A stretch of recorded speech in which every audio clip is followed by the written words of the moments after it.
दूसरा, और significant disruption, मतलब एक अव्यवस्था फैल जाए पूरा, जैसे मान लो भूकंप आता है, भूकंप में क्या होता है ना, आपकी बिल्डिंग वगैरह सब टूट जाती है ना, या बाढ़ आए तो पूरा अस्त व्यस्त हो जाए, डैमेज, नुकसान, हानि। तो उसका ही, इसका रिजल्ट ये होगा आपकी जो लॉस ऑफ लाइफ, मतलब मानव और जीव जंतुओं की मृत्यु, प्रॉपर्टी को नुकसान और रिसोर्सेज के लॉस, मतलब तीनों का नुकसान होगा ना, एक तो प्रॉपर्टी भी, संसाधन और मानव जीवन को नुकसान। ठीक है, आपने देखा होगा ना वहाँ सब में बाढ़ आई थी तो जीव जंतुओं को कितना नुकसान हुआ था उसमें, तो मानव तो फिर भी बच जाता, पर ये जो ये जितनी भी आपदाएं आती है तो आपकी जो बायोडाइवर्सिटी होती है, जीव जंतु होते हैं, फ्लोरा फूना, उनके लिए तो बहुत नुकसानदायक होती है ना। Yes sir. तो देखो, आप कोई भी डेफिनेशन लिखो तो उसमें एक एक शब्द होते हैं ना, उनका वो काफ़ी मायने रखते हैं, मतलब तो कभी भी लिखो तो कोशिश करो जितने ज़्यादा डायमेंशन, जितने अच्छे शब्द लिख पाओ तभी नंबर अच्छे मिलते हैं, मतलब एक को 4 मिल रहा है, एक को 5 मिल रहा है, फ़र्क इतना ही होता है, कुछ ज़्यादा उतना आंसर को इतना और कुछ चेंजेस नहीं करना, बस नॉर्मल नॉर्मल जो शब्द है ना उन्हीं को आपको इम्प्रूव करना है बस। तो देखो, डिजास्टर कैन भी नेचुरल, प्राकृतिक भी हो सकता है, जैसे अर्थक्वेक है, फ्लड है, हरिकेन है। हरिकेन कहाँ आते हैं बताओ, चक्रवात का प्रकार है एक ये।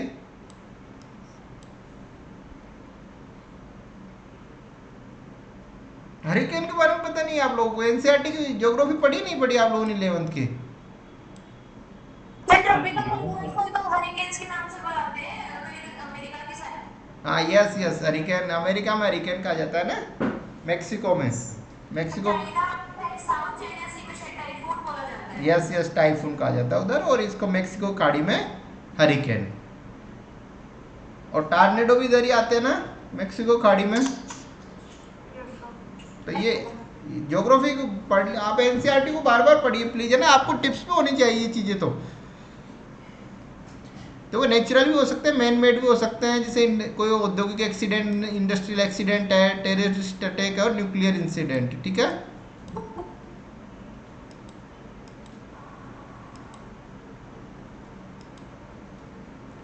The severity and impact of disaster, मतलब उसका प्रभाव, उसके जो भी कैन वेरी।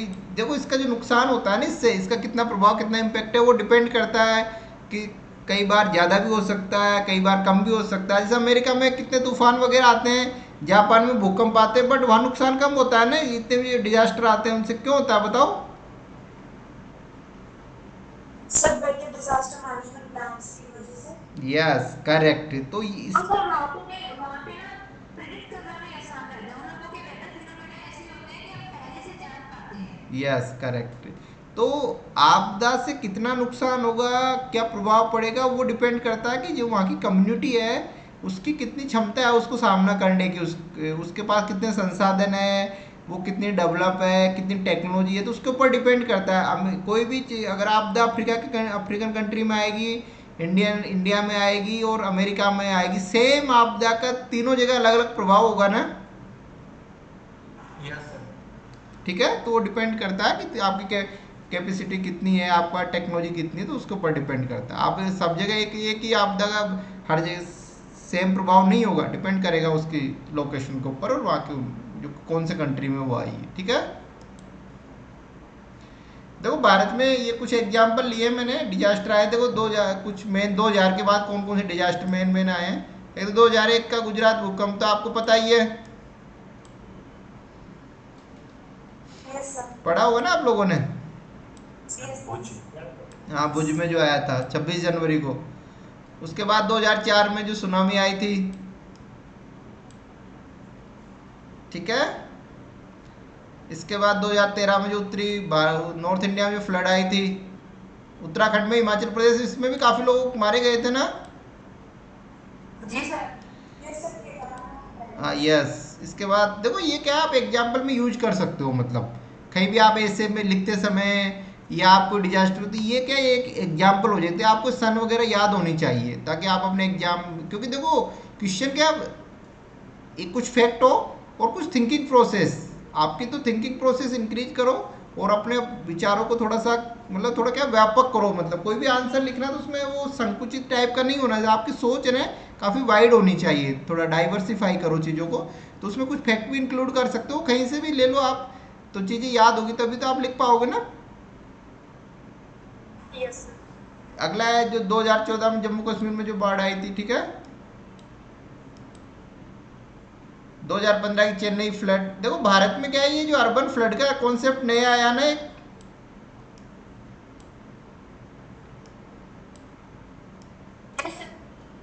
तो ये पहले पहले ना इतनी ज्यादा इंटेंसिटी के साथ बारिश नहीं होती थी, और ऊपर से ना हर जगह कंक्रीट हो गए हैं। हाँ तो देखो इसलिए बारिश जो तो, नेचुरल यस यस नेचुरल जो थी ना, मतलब नेचुरल लेक्स थी वहाँ पे ना हर जगह कंक्रीट करके उनको पक्का कर दिया गया है, यस या इंक्रोचमेंट कर रहा है, इसका राइट वर्ड होगा इंक्रोचमेंट कर दिया गया है। यस यस तो बस यहाँ पे वो ड्रेनेज होना चाहिए, वो ड्रेनेज नहीं हो पाता, तो इसलिए थोड़ी सी बारिश में भी बहुत सारे फ्लड जैसा माहौल बन जाता है। बिल्कुल। देखो ये जो अर्बन फ्लड है ना, ये मैन मेड है, मतलब ये टोटली ये नेचुरल नहीं है। अब दिल्ली की जो बाढ़ आई है, अभी दिल्ली की जो फ्लड आई है, तो को मैन मेड ही है ना वो। Yes sir. अगर आप नदी बेसिन में जाकर बसोगे तो बाढ़ आएगी आएगी।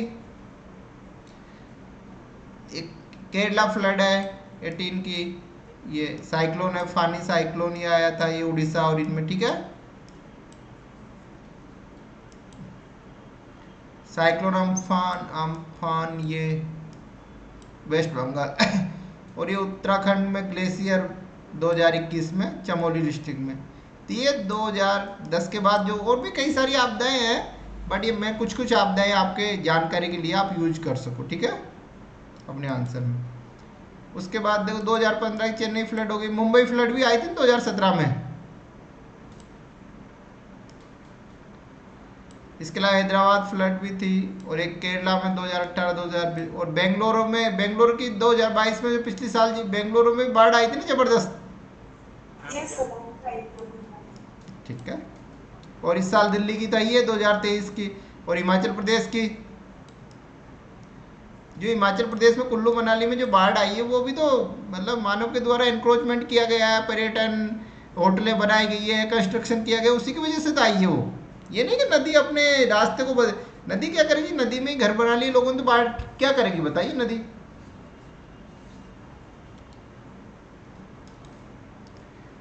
ये चक्रवात आए बंगाल की खाड़ी में आए 2021, ये कुछ ये है, देख लीजिएगा, आप पढ़ लीजिएगा इनको ना, अगर कोई एग्जाम में आप लिख सको, थोड़ा सा एक आइडिया मिल जाएगा। देखो भारत क्या है, आपदाओं के प्रति भेद्य है, वल्नरेबल है, तो उसके कई सारे कारण हैं उसके लिए। देखो India is highly vulnerable to a wide range of natural and man made disaster due to, एक तो भारत की जियोग्राफिकल लोकेशन है, वो भी इसके लिए जिम्मेदार है। भारत में पर्वत भी है, तटीय क्षेत्र भी है, भारत में चक्रवात भी आते हैं, और नदियां भी है। बाढ़ तो भारत की जो बारिश भी ज़्यादा होती है, मानसूनी बारिश, तो जियोग्राफिकल लोकेशन भी जिम्मेदार है ना इसके लिए। तो एक तो ये हो गया। इसके अलावा डाइवर्स क्लाइमेटिक कंडीशन है, विविध प्रकार की जलवायु दशाएं पाई जाती है।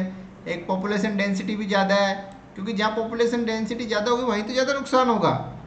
अगर मानव रहेगा ही नहीं किसी जगह, तो वहाँ कितनी भी आपदा है कोई नुकसान नहीं होगा ना। Yes yes sir. और बढ़ता हुआ ये अर्बनाइजेशन, अनियोजित, मतलब बिना प्लानिंग के जो भी आप अर्बनाइजेशन कर रहे हो ना, तो वो भी इसके लिए जिम्मेदार है। तो देखो कौन कौन से फैक्टर जिम्मेदार है भारत, मतलब आप एक तो जियोग्राफिकल डाइवर्सिटी है भारत की भौगोलिक स्थिति।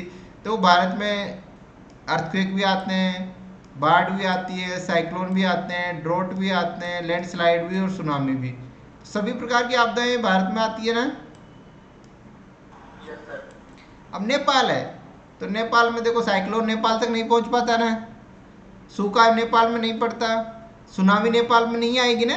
तो वो क्यों नहीं आएगी, वो लोकेशन ऐसी है ना उसकी, लैंडलॉक कंट्री है वो, स्थल रुद्ध देश, तो वो कहाँ आ पाएगी बताओ। हाँ सर, पॉसिबल नहीं है। तो भारत के लिए सबसे बड़े जियोग्राफिकल डाइवर्सिटी भारत में।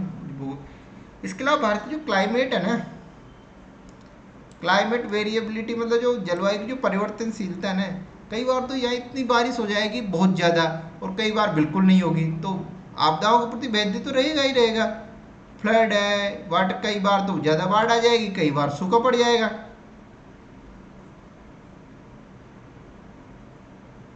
ठीक है। अगला कोस्टल एरिया है, तो कोस्टल एरिया आपका इनके ससेप्टिबल टू साइक्लोन, मतलब उनके प्रति देखा आपके साइक्लोन है, स्टॉर्म। जैसे मध्य प्रदेश में तो कोई चक्रवात नहीं आता, मध्य प्रदेश में तो कोई सुनामी नहीं आती ना, तो ये है। इसका देखो इसके लिए कारण क्या क्या है, कोस्टल अर्बनाइजेशन हो रहा है, मतलब कोई रेगुलर उसकी वो नहीं है, मतलब रेगुलेशन नहीं है, अनियमित रूप से बस रहे हैं, जो आप वहाँ जो मैंग्रोव बने पेड़ पौधे हैं वहाँ की बायोडाइवर्सिटी उसको समाप्त कर रहे हैं। तो अगर आप अनियमित उससे अनियोजित तरीके से बसोगे, कोई रेगुलेशन नहीं होगा, तो आपदा आएगी, सुनामी आएगी, तब नुकसान होगा ही ना। क्योंकि आपने देखोगे सुनामी आई थी जो मैंग्रोव वाले इलाकों में कम नुकसान हुआ था ना, कोरल रीफ और मैंग्रोव वाले इलाकों में।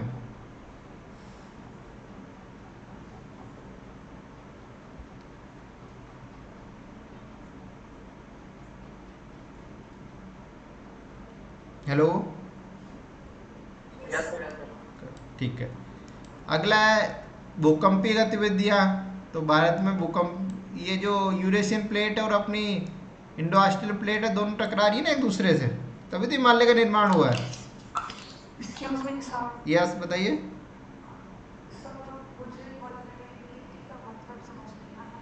देखो इसका मतलब है कि भेद्यता, मतलब आप उसके प्रति, जैसे आप रात में घूमता है कोई भी व्यक्ति, तो वो असुरक्षा के प्रति वल्नरेबल है ना, उसकी संभावना बनेगी ना, उसके ऊपर कोई अटैक भी कर सकता है, उसकी कोई भी जो उसको कोई पीट भी सकता है, कोई शराब पी के, तो वो भेद्य है। मतलब तो वैसे ही मतलब भेद्य मतलब इन आप कैसे वल्नरेबल का मतलब ये कि भारत की ये जो परिस्थितियाँ है ना, इसकी वजह से भारत में आपदाओं की संभावनाएं ज़्यादा है। मतलब भेद्यता मतलब वल्नरेबल मतलब किसी, आप कोई जो गरीब व्यक्ति है, तो गरीब व्यक्ति आपदाओं के प्रति वल्नरेबल है, तो गरीब व्यक्ति को बीमारियां और ये ज़्यादा घेरेगी ना, मतलब तो उनके प्रति वल्नरेबल है। जो पॉवर्टी है, मान लो कोई पुअर है, तो वो जो समस्याएं आएगी सोसाइटी में सबसे ज़्यादा प्रभावित वही होगा ना।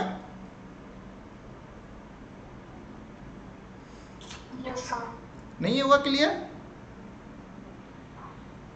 सर ऐसे भी तो बोल सकते हैं ना, मतलब और सिंपली मतलब एग्जांपल यस जैसे यस कि बच्चों को रात में आने जाने की परमिशन कम ही देते हैं, यस क्योंकि उनको तो चिंता रहती है कि बाहर जाएंगे तो पता नहीं किस तरीके का माहौल होगा। बिल तो यस इसको सिंपली थॉट लाइन में बोलेंगे तो girls are vulnerable to the crimes, yes specially women specific crime.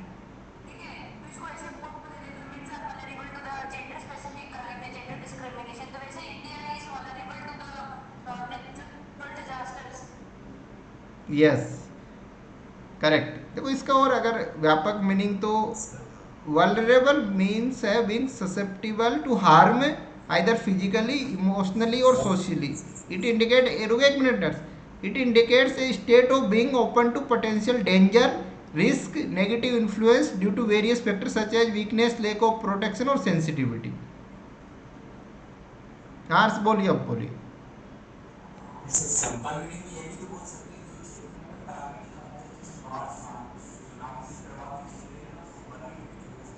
हाँ वो ठीक है, ये भी मतलब किसी समस्या के प्रति ज़्यादा, मतलब अब जैसे भारत है, अफ्रीका है, तो ये आपदाओं के प्रति ज़्यादा भेद्य है। मतलब अमेरिका उतना नहीं है, मतलब क्योंकि यहाँ का जो, यहाँ का इंफ्रास्ट्रक्चर, यहाँ की नेचर, वो जोग्राफिकल लोकेशन इस टाइप से, मतलब तो उसमें सभी जो फैक्टर है ना, ये जो उसके जो आप भारत में आपदाएं क्यों आती है, भारत आपदाओं से क्यों प्रभावित होता है, उससे नुकसान क्यों होता है, ये कारण है उसके लिए, ये फैक्टर है। सर इसको असुरक्षित कह सकते हैं ना, हाँ भले, हाँ बिल्कुल असुरक्षित मतलब, और जिसका ज़्यादा प्रभाव। क्लियर?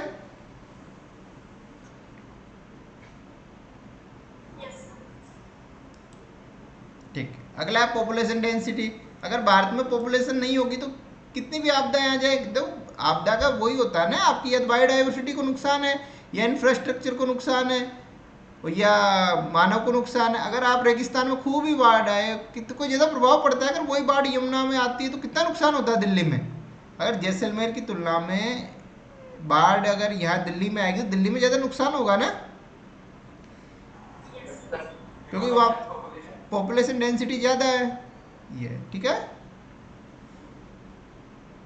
अब बाढ़ तो जबलपुर में भी आई है अभी, जब उसमें नर्मदा नदी में, पर वहाँ तो ज़्यादा नुकसान हुआ नहीं, क्योंकि वहाँ पॉपुलेशन डेंसिटी कम है ना उसके आसपास के इलाका। दिल्ली में क्यों, दिल्ली में पॉपुलेशन डेंसिटी बहुत ज़्यादा है, तो इसी वजह से तो बहुत ज़्यादा खतरा है लोगों को, ठीक है।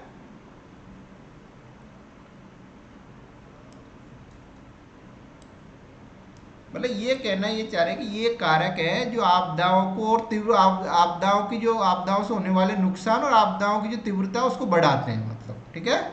आपकी पॉवर्टी, तो गरीब व्यक्ति सबसे ज्यादा प्रभावित होता है ना। Yes sir. देखो आपदाओं से जब भूकंप आए वो बात अलग है, बट नॉर्मल आपदाओं से तो गरीब ही तो प्रभावित होता है। जो पैसे वाले हैं, जो अच्छी अच्छी कॉलोनी है, उनमें आज तक पानी गया है बताओ। नहीं है सर। जो आसपास का जो मध्यम वर्गीय है, जो जो एक ब्लो पॉवर्टी वो लाइन है आपकी, एक उसी से नीचे वाले प्रभावित होते हैं ना। अब यमुना की बाढ़ आए तो कच्ची बस्तियों वाले, झोपड़ी वाले, वही तो लोग प्रभावित हो। पैसे वाले लोग बताओ, कोई हुआ प्रभावित उससे? नहीं सर, जो मतलब पोस्ट एरिया में उसमें एरिया में रहते हैं, तो मुझे ज़्यादा अफेक्ट होता यस, फिर होगा क्या, वो डेली बेस पे काम करते हैं, फिर वो क्या, वो काम पे नहीं जा पाते, बीमारियों के शिकार हो जाते हैं, तो वो चक्रव्यूह में फंस जाते हैं। फिर वो गरीब गरीब गरीब गरीब और गरीब होता जाता है,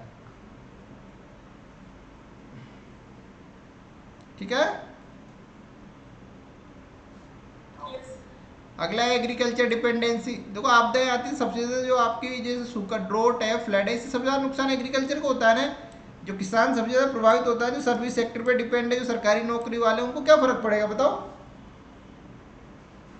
करेक्ट सर। ठीक है। तो भारत में आज भी जो 50% से ज्यादा पॉपुलेशन एग्रीकल्चर में डायरेक्ट इनडायरेक्ट लगी हुई है ना। Yes sir. तो अगर कोई आपदा आती है, सूखा पड़ता है, तो वो सबसे ज्यादा प्रभावित है, ठीक है। अगला है वीक इंफ्रास्ट्रक्चर। भारत में बिल्डिंग, रोड, यूटिलिटीज है। अब आपके देखो बाढ़ आ गई, आप भारत में जो बाढ़ आती है तो लोगों को रखने के लिए, लोगों के लिए कोई आवास नहीं, स्कूलों में रखना पड़ता है। स्कूलों में कई स्कूल टॉयलेट वगैरह की सुविधाएं कहाँ होती है बताओ। मतलब हमारे पास ऐसा कोई इंफ्रास्ट्रक्चर नहीं है कि आप आपदा वगैरह है तो आप जो व्यक्ति है जिनके घर बाढ़ के प्रभावित क्षेत्र में, उनको रख सकें। है क्या भारत में कहीं इंफ्रास्ट्रक्चर बताओ? हाँ सर, वो सेफ्टी कार्ड नहीं है सर, इन्फेक्शन के काम पे। अब आप सोच सकते हो ना, व्यवहारिक समस्याएं कितनी आती है यार। बाढ़ में टॉयलेट नहीं है, महिलाएं हैं, बच्चियां हैं, कितनी दिक्कत आती है बताओ। मतलब आप सोच सकते हो ना, व्यवहारिक समस्याएं कितनी आती है। यस सर, मतलब रिलीफ कैंप का भी प्रोविजन है, लेकिन उसमें सारी फैसिलिटीज नहीं है। और बिल्कुल, और रिलीफ कैंप में भी सबको नहीं मिल पाती यार। वहाँ भी मतलब वहाँ जो है नहीं है, वहाँ भी तो सब, क्योंकि डिमांड ज़्यादा है और सुविधाएं कम है, इंफ्रास्ट्रक्चर कम है, कितना मुश्किल होता है बताओ। ये सर वो रिलीज कैंप से बहुत सारे बहुत बड़ा मुश्किल हो जाता है। बिल्कुल करेक्ट। तो ये जब अपनी मणिपुर में वायलेंस हुआ तो उसको डील करने के लिए कई जगह पे कैंप लगाए थे। तो अभी लास्ट में न्यूज आई थी कि 500 लोगों के लिए सिर्फ एक पोस्टिंग है वहाँ पे। अब आप सोच सकते हो ना कितना मुश्किल होता है। तो ये व्यवहारिक समस्याएं हैं, देखो ये बहुत, तो यही होता है। देखो प्रशासनिक अधिकारी बनने का मतलब, अगर आप कहीं भी कलेक्टर बनते हो, एसपी बनते हो, जो भी जॉब लगता है, अगर आपके हाथ में पावर है तो आप जितना हो सकता है आपसे आप कर सकते हो, मतलब क्योंकि देखो संसाधन होते हैं, डिपेंड करता है जो भी ऑफिसर है, एक लिमिटेशन, बट काफ़ी कुछ किया जा सकता है मतलब इन चीज़ों के रिगार्डिंग, ठीक है ना। Yes sir.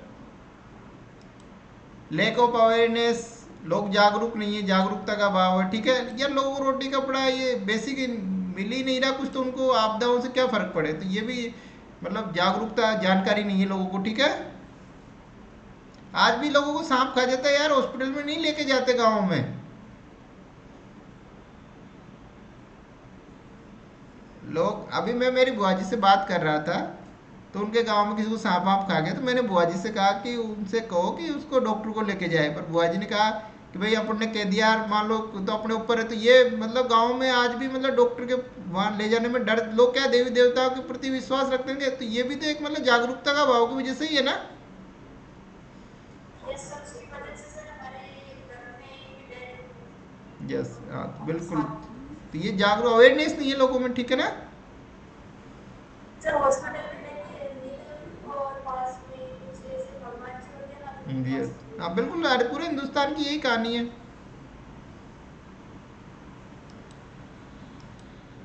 Water management challenge है। तो जो शहरों में जो बाढ़ आने का सबसे बड़ा कारण है ना, वो ड्रेनेज सिस्टम। आपने देखोगे सिंधु सिविलाइजेशन है अपने इंडस वैली, उसमें कितना अच्छा ड्रेनेज सिस्टम था। Yes sir. ठीक है, तो ये जो वाटर मैनेजमेंट है इसमें सभी एस्पेक्ट है। ये पाइपलाइन से संबंधित है, नालियों से संबंधित है, एक नाली खुदती एक पाइप बिछा दूसरा बिछा, कोई कोऑर्डिनेशन ही नहीं डिपार्टमेंटों में, मतलब तो ये कई सारे इश्यू है। ये बड़ा टॉपिक है, इसको पढ़ लेंगे बाद में। तो ठीक है, ये ठीक है। इसके अलावा इंडस्ट्रियल एंड केमिकल हैजर्ड, जो आपके औद्योगिक और रासायनिक, जैसे वो आपकी जो आपदा आई थी ना भोपाल की गैस त्रासदी 84 वाली, वो आपकी औद्योगिक आपदा का एग्जाम्पल था ना। Yes sir. ये बताइए कौन सी गैस का इमिशन हुआ था, कौन सी गैस थी उसमें? MIC, methyl isocyanide. ठीक है, ठीक आगे। सर यस, हाँ यस यस, वो भी बड़ा बड़ा एक्सीडेंट था। ग्लोबल काइलिक क्या? यूक्रेन में था। यस, यूक्रेन में ही है। एक देख ही लेते हैं ना, यूक्रेन में था।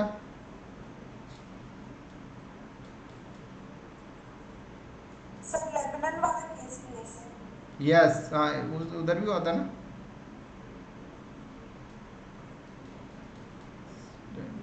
Ukraine, correct.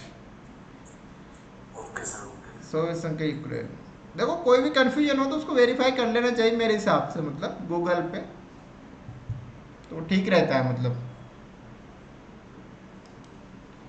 Lack of proper land use planning, शहर बसाए जा रहे हैं, कोई प्लानिंग के साथ नहीं है ना। अब दिल्ली है, दिल्ली बसता ही जा रहा है, बट कोई प्लानिंग नहीं है ना, क्योंकि अलग अलग राज्यों में है।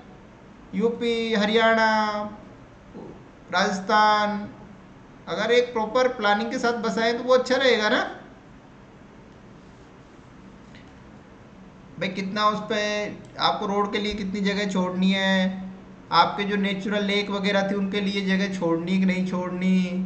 पूरा कंक्रीट बनता जा रहा है शहर, मतलब तो हीटलैंड का कॉन्सेप्ट भी यही है ना। बताइए कोई जानता है हीटलैंड का कॉन्सेप्ट क्या है? उष्मा द्वीप जिसको हिंदी में कहते हैं। हीटलैंड ये होता है कि शहरों में क्या है, नेचुरल जो वेजिटेशन है वो तो होती जा रही है समाप्त, उसकी वजह से क्या है कंक्रीट ज़्यादा हो गया है ना शहरों, उससे क्या है शहरों का जो टेम्परेचर है, शहरों के आसपास का इलाका है वो जो उसके दूर मतलब उससे 20-30 किलोमीटर के दूर के जो इलाका उससे ज़्यादा रहता है, तो वो क्या है कि हीट आइलैंड में कन्वर्ट हो गया। तो इसी को क्या कहते हैं, हीट आइलैंड कहा जाता है। ठीक है ना। ये मतलब अराउंड हाँ अर्बन एरिया, टोटल पूरा अर्बन एरिया, क्योंकि देखो उसमें आप ग्रामीण क्षेत्र रहेगा तो वहाँ तो वेजिटेशन रहेगी तो वहाँ का टेम्परेचर कम रहेगा, बट वो तो कंक्रीट की वजह से शहरों का जो टेम्परेचर है अपने आसपास के इलाके से उसके सराउंडिंग एरिया से ज़्यादा रहता है, वो इसीलिए उसको हीट आइलैंड का नाम दिया जाता है। ठीक है, उष्मा द्वीप, हिंदी में उष्मा द्वीप कहेंगे इसको।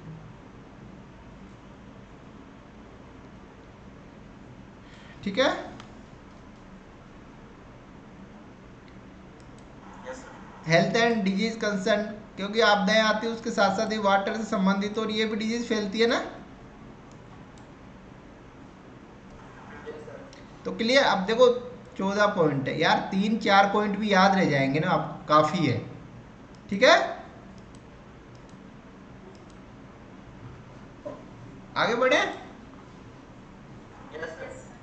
तब देखो ये कॉन्क्लूजन टाइप का है। To address these vulnerabilities India has implemented disaster risk reduction strategies, Bharat ने इनको कम करने के लिए, इनको डिजास्टर आपदा खतरा वो रिडक्शन मतलब कम करना, आपदा को कम करने के लिए कई सारी रणनीतियाँ अपनाई है। डेवलप अर्ली, उसके लिए भारत ने डेवलप अर्ली वार्निंग सिस्टम, जो आपके सेटेलाइट से इनसे क्या पहले ही पता लग जाता है ना आजकल, और फोकस बिल्डिंग रेजिलियंस इन कम्युनिटीज़।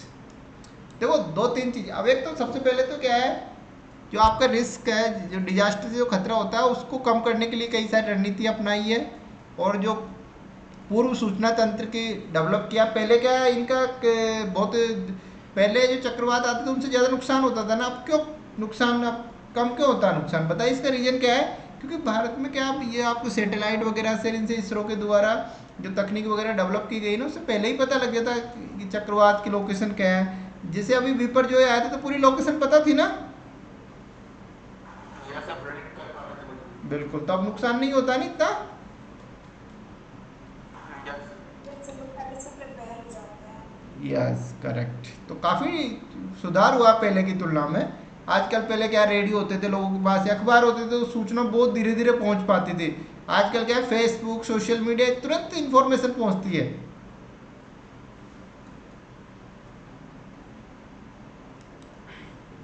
और focused on building resilience in community, जो कम्युनिटीज है ना उनको आपदाओं के प्रति उनमें प्रतिरोधक क्षमता है ना, उनकी जो क्षमता वो भी डेवलप हुई है अब, ठीक है ना।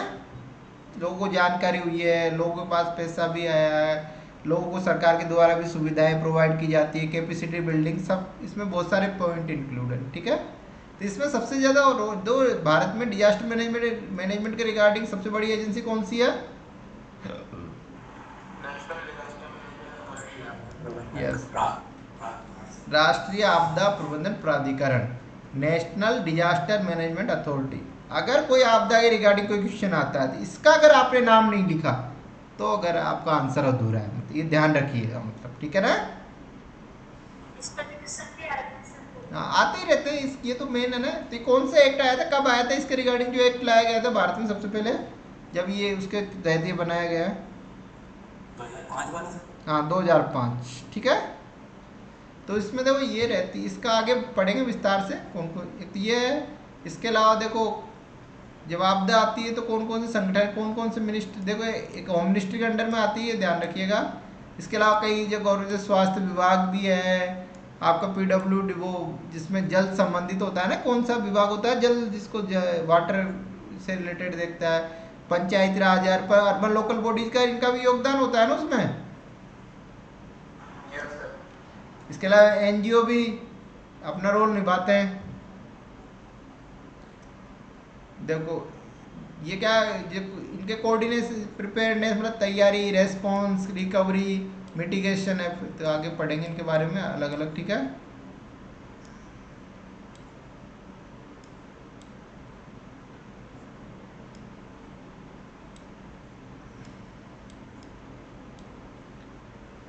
देखो भारत में क्या है, अब जो डेवलपमेंट हो रहा है ना, भारत सरकार ने प्रयास किए इनसे आपदाओं को कम करने में काफ़ी मदद मिली है। बट जो आपका डेवलपमेंट है और आपके डिजास्टर रिस्क रिडक्शन मेजर है ना, उनके बीच बैलेंस जरूरी है। मतलब आपको जब डेवलपमेंट करते हो ना, आप कोई भी, जैसे अब यमुना है तो यमुना के अगर अंदर ही घर बनाओगे तो आपदा से प्रभावित हो, तो आपको बैलेंस बना के चलना है। मतलब आपके डेवलपमेंट में आपको, आपकी जब भी लैंड यूज प्लानिंग बने तो उसमें जो जो वो वहाँ की जो डिजास्टर वगैरह उनको ध्यान में रखा जाए। मतलब जैसे जापान में क्या होता है ना, भूकंप रोधी अर्थक्वेक रेजिस्टेंस मकान बनाए जाते हैं, तो उसी बात को उसी हिसाब से मकान बनाते हैं। अगर काफ़ी तीव्रता वाला, जैसे 8 या 7 वाला की तीव्रता वाला भी भूकंप आए ना, तब भी वो मकान गिरे ना, गिर भी जाए तो किसी की मृत्यु ना हो, नुकसान ना हो। मतलब तो हमें भी इसी प्रकार से जो आपका डेवलपमेंट प्रोसेस है उसी को इसी तरह डेवलप करना चाहिए कि अगर कोई आपदा है तो उसमें मैनेज हो सके, बैलेंस अप्रोच पे काम करना चाहिए, ठीक है।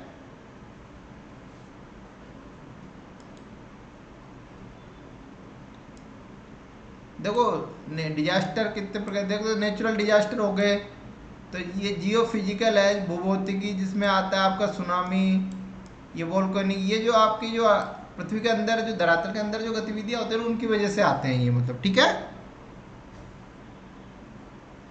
ये तो गए, ठीक है। अगला है हाइड्रो, जो जल की वजह से आते हैं, फ्लड है, रिवर बैंक इरोजन है, एवलांचल, ये है जो मतलब ये लैंडस्लाइड का एक प्रकार है, ठीक है ना।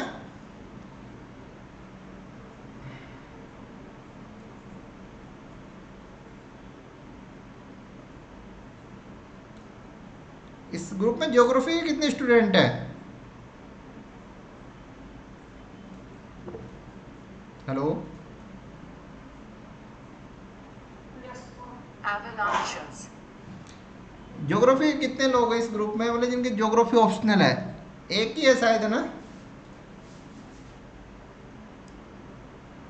ये होता है ना इमेज के लिए, जब बर्फ गिरती है उसको कहा जाता है एवलांचल, ठीक है, एवलांचेस। एक है मेट्रोलॉजिकल, ये जैसे हरिकेन है, साइक्लोन, ये सब मौसमी आता है। क्लाइमेटिक ये आता है आपका ड्रोट और डेजर्टिफिकेशन है। बायोलॉजिकल में ये जो बीमारियां फैलती नहीं, बायोलॉजिकल में आती है ना, यस सर। ये ठीक है। इसमें तो एक प्रकार है, तो देख ली, इसमें कुछ है नहीं ऐसा। और मैन मेड देखो, कोई औद्योगिक एक्सीडेंट हो गया आपका, ट्रांसपोर्टेशन या रेल दुर्घटना हो गई, स्ट्रक्चर फेलियर हो गया, कोई डैम टूट जाता है, कोई बिल्डिंग कोलैप्स हो जाए, टेररिज्म है, और एक्ट ऑफ वायलेंस है, ये हैकिंग और ये सब, हाईजैकिंग और ये शूटिंग वगैरह, और न्यूक्लियर और रेडियोलॉजिकल एक्सीडेंट, ये सब आते हैं मैन मेड में, ठीक है। Yes. कॉम्प्लेक्स इमरजेंसी, जैसे कोई भी कॉन्फ्लिक्ट है, लड़ाई है, अगर आर्म्ड कॉन्फ्लिक्ट्स है, सिविल वार है, पॉलिटिकल अनरेस्ट है, लीडिंग टू डिस्प्लेसमेंट है, डिसरप्शन ऑफ सर्विस है, ह्यूमैनिटेरियन क्राइसिस है, ये सब ये कॉम्प्लेक्स में आते हैं। लड़ाइयों की वजह से जो होता है ना ह्यूमैनिटेरियन क्राइसिस है, जैसे मान लो लड़ाई हो गई, फूड शॉर्टेज है, डिजीज आउटब्रेक है, ये सब कॉम्प्लेक्स इमरजेंसी में। एनवायरमेंटल डिजास्टर है, जैसे तेल का फैलना, वन उन्मूलन और लैंड डिग्रेडेशन, ये मतलब इनके प्रभाव ज़्यादा नहीं होते, पर एक प्रकार से ना आपदा तो है ना ये भी। अगर महासागरों में तेल, कोई भी आपका जहाज है उसमें तेल का रिसाव हो रहा है, तो कितने बायोडाइवर्सिटी, उससे भी नुकसान होगा ना। Yes sir, very nice. हाँ, तो ये ठीक है। इससे क्या है, देखो मैं इतनी चीज़ें ये इसलिए बता रहा हूँ आप लोगों को, तो आपकी चीज़ें मतलब आपको पता लगेगा, आप आंसर में लिखते वक्त ये चीज़ें आपके ध्यान में रहेगी, तो कोई भी कहीं भी यूज कर सकते हो, मतलब ये भी आपदा हो सकती है। जैसे technological disaster, cyber attack, cyber attack भी तो एक आपदा हो सकती है ना। बिल्कुल सर। अगर देखो आपकी बाढ़ आई तो चलो एक ही शहर प्रभावित हुआ, पर अगर साइबर अटैक हुआ आपके देश की, मतलब कोई भी सुरक्षा एजेंसियों के हैक कर लिया डेटा, आरबीआई का हैक कर लिया, बैंकिंग सिस्टम को प्रभावित किया, तो वो सबसे बड़ी आपदा होगी ना। Yes sir. आपकी इलेक्ट्रिसिटी ग्रिड को फेल कर दिया मान लो साइबर अटैक से, तो वो कितना नुकसान होगा, उससे बड़ी आपदा क्या हो सकती है बताओ। अगर लाइट नहीं आई 5 दिन देश में, तो क्या हालत होगी बताओ। सर वर्स्ट कंडीशन हो जाएगी। कल्पना भी कर सकते हो आप, बताओ। Sir, अर्थव्यवस्था तो बहुत ज़्यादा प्रभावित है। बर्बाद हो जाएंगे लोग, मतलब। सर सिस्टम पूरा ब्लैक हो जाएगा। यस, तो अब तो आपदा अपन सोचते थे भाई नेचुरली होती है आपदा, पर लेकिन आजकल मैन मेड जो आप डिजास्टर, वो ज़्यादा खतरनाक है ना। Yes, sir. सर अपनी ऑनलाइन क्लास में हो जाएगी सर। हाँ, ये भी बिल्कुल सही बात है। लेकिन अपनी क्लास से कोई फर्क नहीं पड़ा, देश ही बर्बाद हो जाएगी, क्लास के क्या औचित्य है। सर सारे काम बंद हो जाएंगे सर। बिल्कुल ठीक है। तो आगे समझ में, तो नेचुरल और मैन मेड दोनों आपदाएं डेंजर, ठीक है। तो देखो, it is important to note that some disaster can fall into multiple categories, they might have both natural and human induced, मानव निर्मित ये भी हो सकते हैं। और देखो डिजास्टर क्या होता है ना, एक डिजास्टर आता है, वो डिजास्टर दूसरा डिजास्टर लाता है। जैसे मान लो कहीं वो हुआ, भूस्खलन हुआ, लैंडस्लाइड हुई, तो उससे लेक बन गई। अब लेक बन, मान लो नदी का रास्ता उसने रोक दिया, तो उससे क्या है, झील बन गई, तो फिर वो जब भी वो झील टूटेगी तो वो बाढ़ में कन्वर्ट हो जाएगी ना।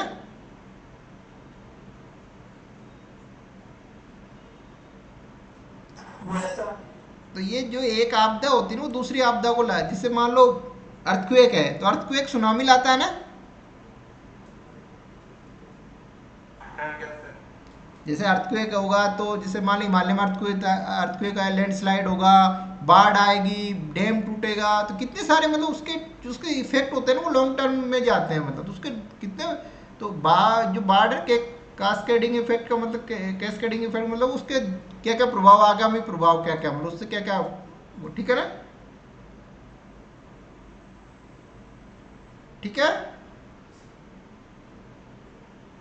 Yes, sir. Effective disaster management involve understanding, तो करेक्ट, ठीक है, ये तो देख लीजिए, इसमें कुछ नहीं है। तो क्लियर हो गया, आगे बढ़े। Yes sir. तो डिजास्टर से क्या क्या नुकसान होता है।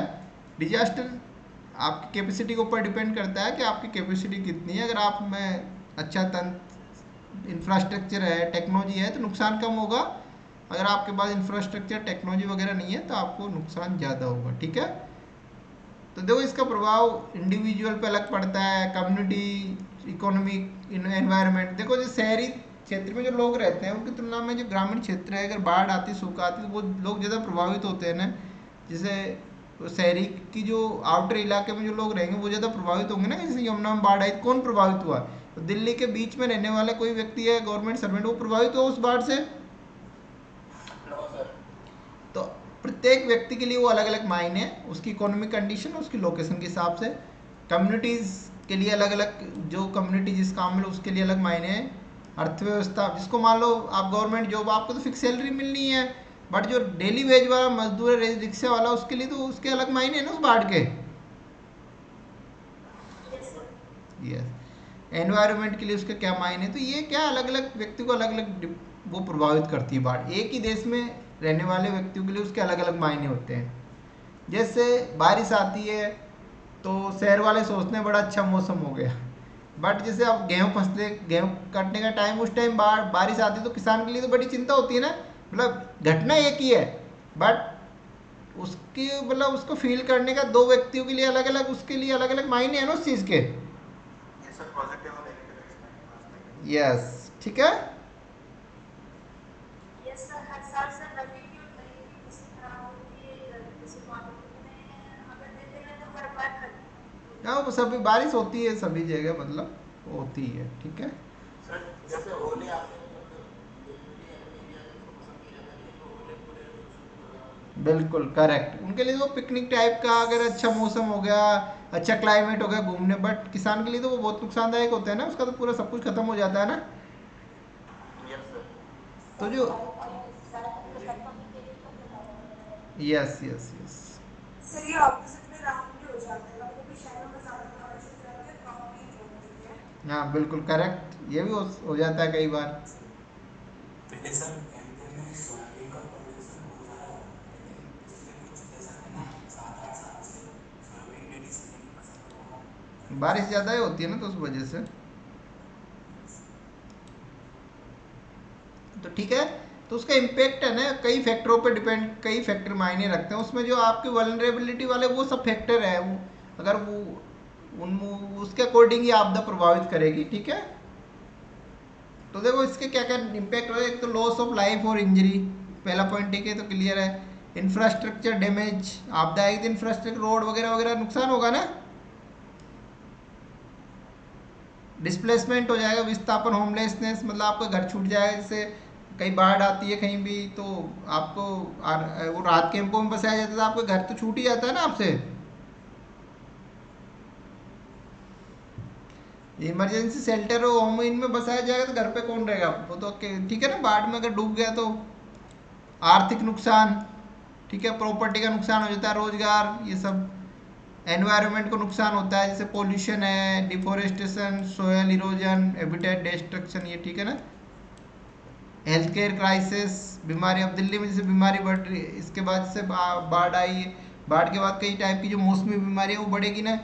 फूड और वाटर शॉर्टेज, इनकी कमी हो जाएगी। ठीक है, और यस, और साइकोलॉजिकल और सोशल इम्पैक्ट, मनोवैज्ञानिक और सामाजिक प्रभाव तो लॉन्ग टर्म में पड़ेंगे ना उसके। जैसे महिलाएं हैं, बच्चे हैं, लड़कियां, उनके लिए तो बहुत मुश्किल होता है ना।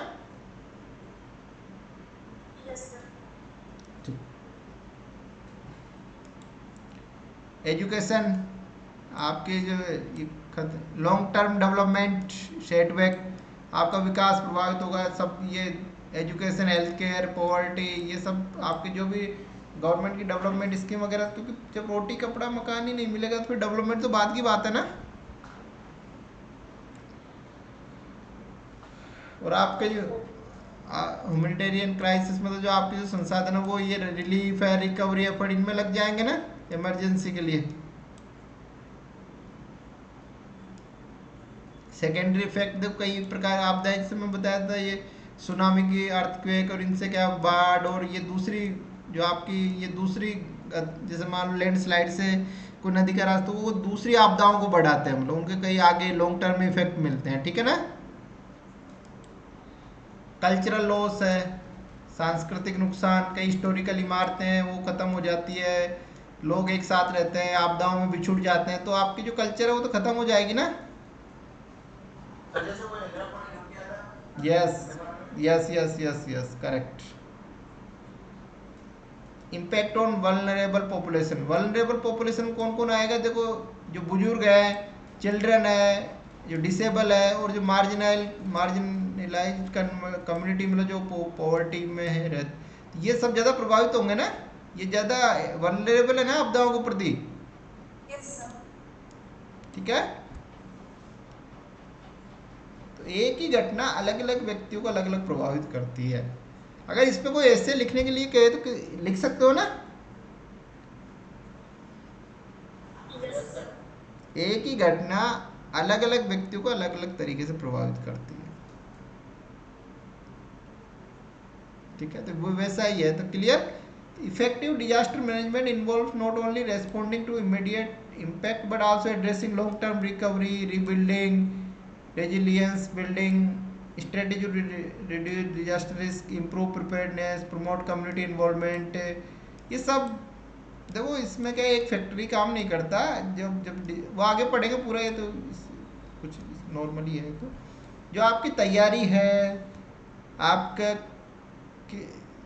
उसको इम्पैक्ट कैसी कंडीशन है, कैपेसिटी बिल्डिंग कैसी है, आपके पास संसाधन है, तो ये सब जो फैक्टर होते हैं ना, उसी के आधार पे आपका नुकसान और वो होता है। जब पहले क्या होता था, जब आपदा आती थी बहुत ज़्यादा नुकसान होता था, अब क्यों नहीं होता, क्योंकि आपकी तैयारी रहती है, आपके पास कम्युनिकेशन सिस्टम है, आपका सैटेलाइट है, तो आपको इन्फॉर्मेशन मिल जाती है, आपका जो वेदर डिपार्टमेंट है उसके पास अच्छे संसाधन है, तो लोगों को तुरंत इन्फॉर्मेशन दे दी जाती है। पहले कोई सूचना ही नहीं पहुँचती थी लोगों के पास। पहले क्या होता था, आपदा आने के बाद फिर राहत कार्य चलाया, उससे कुछ नहीं, पहले ही देखो इसका सबसे अच्छा उपाय है आपदा को कंट्रोल करने का, कि जो आपदा आएगी वो तो आप उसको तो रोक नहीं सकते, जो भूकंप आना है आना ही है, बट उससे जो होने वाले नुकसान उनको आप पहले ही अगर इस टाइप का उसी हिसाब से पॉलिसी बनाओ, उसी हिसाब से नीति बनाओ, तो उसका जो होने वाले उससे नुकसान उनको काफ़ी हद तक कम कर सकते हो, मतलब ठीक है ना। Yes sir. तो क्लियर हुआ, ये पढ़ा जो समझ आया। आधा क्लियर हुआ सर। तो लीगल फ्रेमवर्क है भारत में, देखो डिजास्टर मैनेजमेंट एक्ट आया था 2005 में, आपदा प्रबंधन अधिनियम 2005, ठीक है। तो ये नेशनल डिजास्टर मैनेजमेंट अथॉरिटी है, सेंट्रल लेवल पे नहीं है, इसके 10 मेंबर होते हैं, ठीक है। ये इसका जो अध्यक्षता किसके द्वारा की जाती है, prime minister sir. Prime minister, और होस्ट किसके द्वारा, होम अफेयर, मतलब मिनिस्ट्री ऑफ होम अफेयर के अंडर में ना, ठीक है। मतलब ये किसके अंतर्गत आता है बताओ, ये आपदा प्रबंधन बिल, मतलब आप ये राष्ट्रीय आपदा प्रबंधन प्राधिकरण कौन से मंत्रालय के अंतर्गत आता है, ये होम मिनिस्ट्री। गृह मंत्रालय, यस। और जो नेशनल एग्जीक्यूटिव कमेटी होती है ना, उसकी होम सेक्रेटरी होता है ना, वो उसकी अध्यक्षता करता है, ठीक है, गृह सचिव। एमएचए कोऑर्डिनेशन का काम करता है, ठीक है। ये आपके national institute of disaster management है, एनडीआरएफ है। एनडीआरएफ क्या काम करती है बताओ। सर ये मतलब रिलीफ फोर्स देती है ना। यस, जैसे आपकी सीआरपीएफ होती है, वैसे ये भी तो बल है ना, नेशनल डिजास्टर रिलीफ फोर्स, राष्ट्रीय आपदा राहत बल। आपने देखा होगा ना, जो जिससे कोई आपदा आई तो क्या एनडीआरएफ की टीम भेज दी, आपने पढ़ा होगा ना, कहीं पढ़ते नहीं हो, पढ़ा कई बार पढ़ा होगा ना आप लोगों ने, एनडीआरएफ है, स्टेट में एसडीआरएफ रहती है। यस सर, अभी पंद्रह हरियाणा में है ना सर, ये यस, ठीक है, NDRF national disaster relief force, ठीक है। ये हो गया सेंट्रल लेवल पे, तो ये एमएचए के अंडर में आते हैं। इसके अलावा देखो ये national institute of disaster management, राष्ट्रीय आपदा प्रबंधन संस्थान, बताओ कहाँ है ये राष्ट्रीय आपदा प्रबंधन संस्थान, बताइए।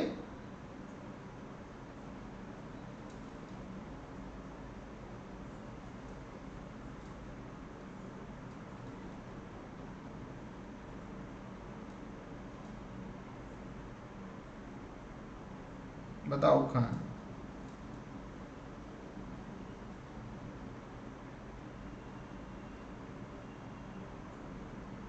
बताइए।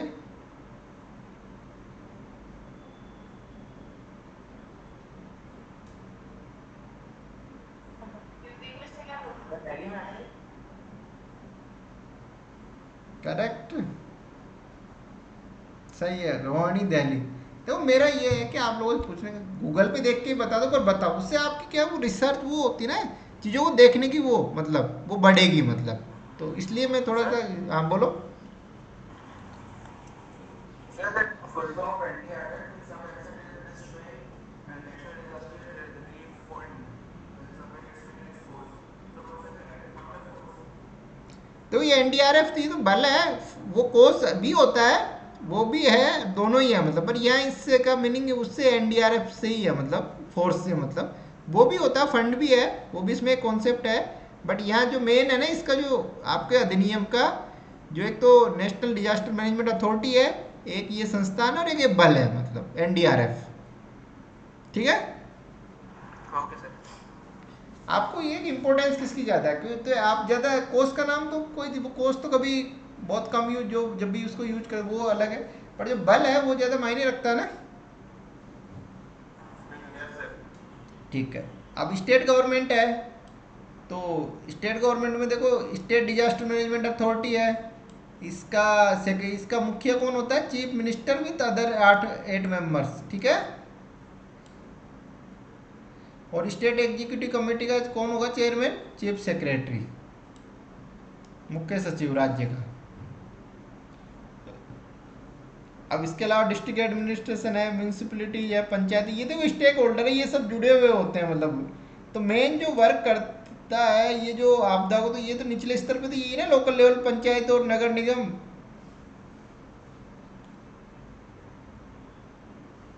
तो ये जो डिस्ट्रिक्ट लेवल पे जो कमेटी होती है ना, डिजास्टर मैनेजमेंट अथॉरिटी, जिला आपदा प्रबंधन प्राधिकरण, इसके चेयरमैन कौन होता है, डिस्ट्रिक्ट मजिस्ट्रेट और डिस्ट्रिक्ट वो डीसी, डिस्ट्रिक्ट कलेक्टर, एंड को चेयर बाय चेयरपर्सन ऑफ जिला परिषद। ठीक है। तो अब इसमें 3 लेवल हो गए ना, एक तो सेंट्रल लेवल पे तो क्या है, नेशनल डिजास्टर मैनेजमेंट अथॉरिटी, राष्ट्रीय आपदा प्रबंधन प्राधिकरण। ठीक है। राज्य लेवल पे क्या है, राज्य डिजास्टर मैनेजमेंट अथॉरिटी। और डिस्ट्रिक्ट लेवल पे क्या है, डिस्ट्रिक्ट डिजास्टर मैनेजमेंट अथॉरिटी। तो क्लियर हो गया, इसमें कोई डाउट? ठीक है। अब एक हो गया आपका national institute of disaster management, और एनडीआरएफ हो गया नेशनल डिजास्टर रिलीफ फोर्स। तो ये तो क्लियर हो गया, यहाँ तक किसी को कोई मतलब कोई डाउट, कोई कंफ्यूजन नहीं है ना? ये बताइए डीएमडी की फुल फॉर्म क्या है?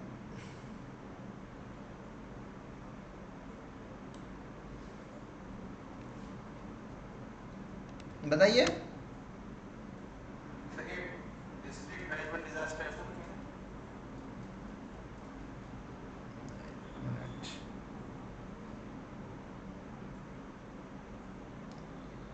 Full form in disaster management.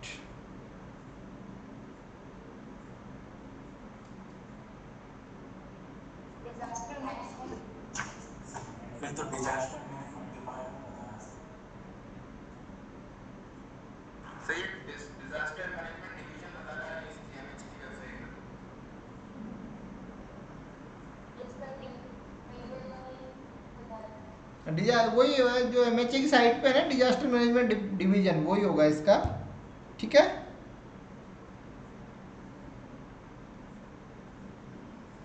Disaster management division, ठीक है ना? तो इस क्लियर, इसमें कोई डाउट?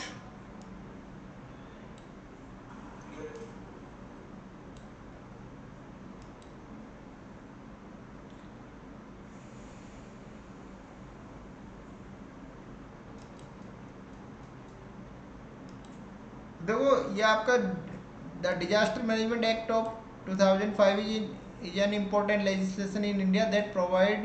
देखो अगर आपदा प्रबंधन रिगार्डिंग ये कानून नहीं लिखोगे, आप संस्था नहीं लिखोगे, तो आपका आंसर कैसे कंप्लीट हो सकता है बताइए? नहीं हो सकता सर। ये नहीं हो सकता ना। तो ये क्या इम्पोर्टेंट लेजिस्लेशन है जो एक कॉम्प्रिहेंसिव फ्रेमवर्क प्रोवाइड करता है भारत में डिजास्टर मैनेजमेंट के रिगार्डिंग, ठीक है। It was enacted with the aim of minimising, इसका जो पर्पस था कि जो आपके नेचुरल और मैन मेड जितने भी डिजास्टर है उनका प्रभाव कम करना, और जो on communities and ensuring effective मतलब जो समुदायों पर जो लोगों पर उनका प्रभाव पड़ता है उसको कम करना, और इफेक्टिव रेस्पॉन्स, रिकवरी, रिहेबिलिटेशन उन पर फोकस करना, ठीक है। The act was promoted by realization that proactive and coordinated approach was necessary to deal with the increasing frequency and severity of disaster। Bharat में जो मतलब जो तीव्रता और जो उनके जो नुकसान हो रहा है उनसे वो सीवियरिटी और कठोर वो बढ़ रही है ना उन आपदा, उनके रिगार्डिंग भारत को प्रोएक्टिव मतलब सक्रिय और समन्वय कोऑर्डिनेटेड मतलब समन्वयकारी नीति अपनानी है। तो उसी को ध्यान में रखते हुए ये एक्ट लाया गया, ठीक है ना। तो इसमें देखो संस्थाएं, नेशनल डिजास्टर मैनेजमेंट अथॉरिटी तो आपको पता ही है, इसमें कोई डाउट है ही नहीं, ये राष्ट्र नेशनल लेवल पे, state disaster management authority state level पे, और डिस्ट्रिक्ट डिजास्टर मैनेजमेंट अथॉरिटी ये डिस्ट्रिक्ट लेवल पे, ठीक है। राष्ट्रीय आपदा प्रबंधन प्राधिकरण, राज्य आपदा प्रबंधन प्राधिकरण और जिला आपदा प्रबंधन प्राधिकरण। क्लियर, कोई डाउट इसमें? तो जो नेशनल लेवल की जो एजेंसी वो तो पॉलिसी निर्माण है, प्लान है, गाइडलाइन तैयार करती है, ठीक है ना। इसके अलावा जो आपकी जो स्टेट लेवल की एजेंसी है वो भी स्टेट लेवल पे अपनी प्लान और नीतियां तैयार करती है, और जो आपका जो आपदा आती है उस टाइम जो वर्क करने का जो मूल काम है ना, फंडामेंटल जो वर्क है वो कौन करेगा? डिस्ट्रिक्ट डिजास्टर मैनेजमेंट अथॉरिटी, ठीक है।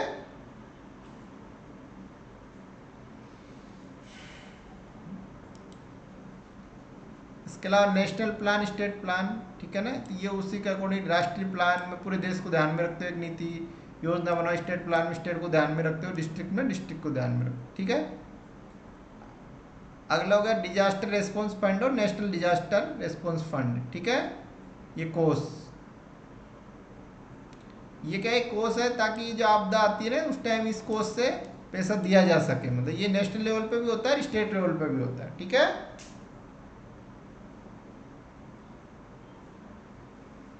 ठीक है ना। अगला है national institute of disaster management,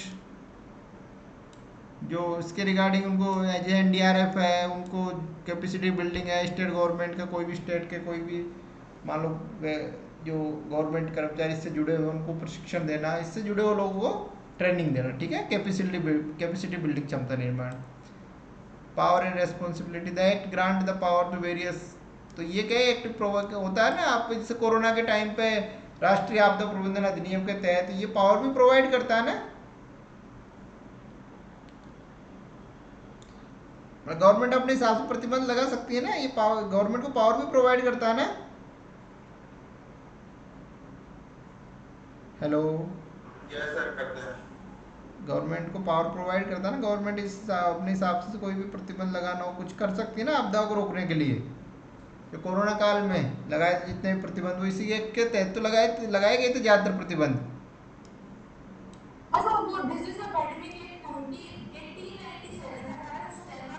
yes yes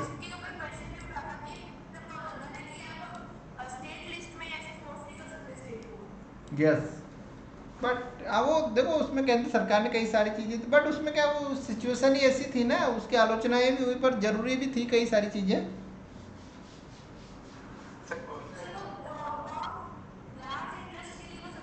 बिल्कुल बिल्कुल बिल्कुल करेक्ट।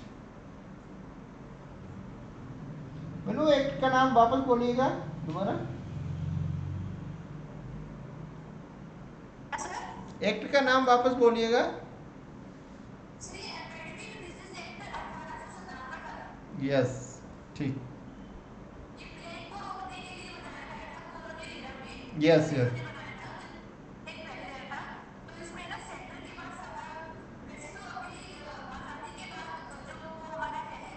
यस, बिल्कुल बिल्कुल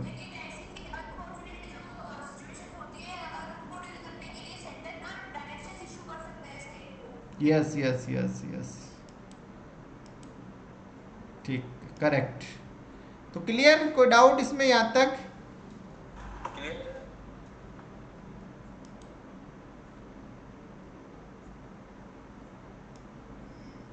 इसके अलावा इसमें ये था disaster management plan for sensitive area है, जो सेंसिटिव एरिया जैसे न्यूक्लियर और केमिकल इंडस्ट्री इनके रिगार्डिंग, ठीक है, तो उनके लिए प्लान तैयार करना है। इसके अलावा अवेयरनेस और ट्रेनिंग, इसमें अवेयरनेस और ट्रेनिंग पे भी फोकस किया गया, ठीक है।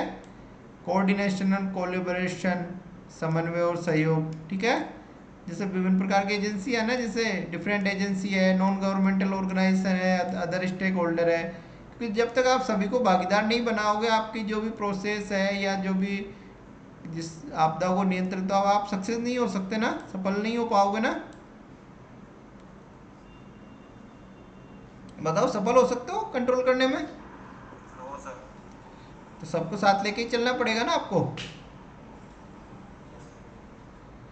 तो गवर्नमेंट एजेंसी है, नॉन गवर्नमेंटल ऑर्गेनाइजेशन है या अदर स्टेक होल्डर है, कम्युनिटी है, इंडिविजुअल है, गवर्नमेंट है, सभी नेशनल, स्टेट और ब्लॉक लेवल, वो लोकल लेवल पे सबको साथ काम वर्क करना पड़ेगा ना कंट्रोल करने के लिए।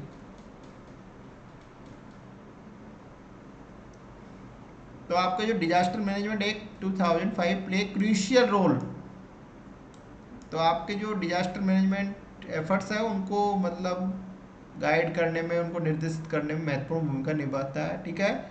इसके आने के बाद से प्रिपेयर्डनेस मतलब तैयारी, रेस्पॉन्स मतलब प्रतिक्रिया, और जो रिकवरी कैपेबिलिटी है ना वो इंक्रीज हुई है। और इससे क्या है, आपकी जो नेचुरल और जो मैन मेड डिजास्टर है, ठीक है ना, उनकी जो जो उनसे सामना करने की जो क्षमता है हमारी बड़ी है, मतलब, ठीक है ना।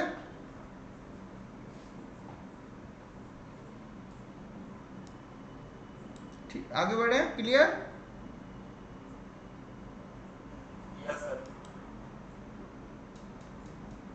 देखो, while the disaster management act 2005 in India laid down a comprehensive framework for disaster management, but इसके रिगार्डिंग कुछ चुनौतियां भी है। देखो, सबसे पहली चुनौती तो क्या है, लैक ऑफ एडिक्वेट फंडिंग। पैसा सबसे बड़ी समस्या है ना, पैसे की कमी।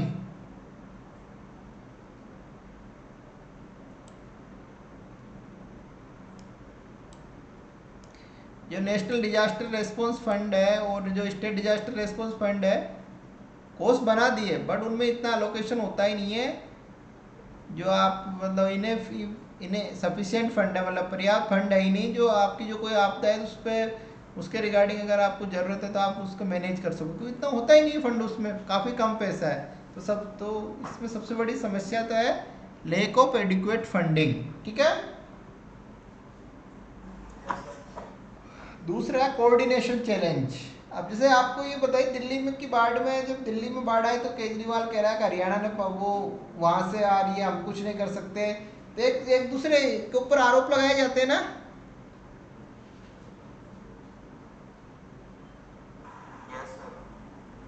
जैसे पॉल्यूशन होता है तो हरियाणा और पंजाब और पश्चिमी उत्तर प्रदेश, राजस्थान, जहाँ जहाँ ये पराली जलाई जाती है उनके ऊपर आरोप लगा दिया जाता है।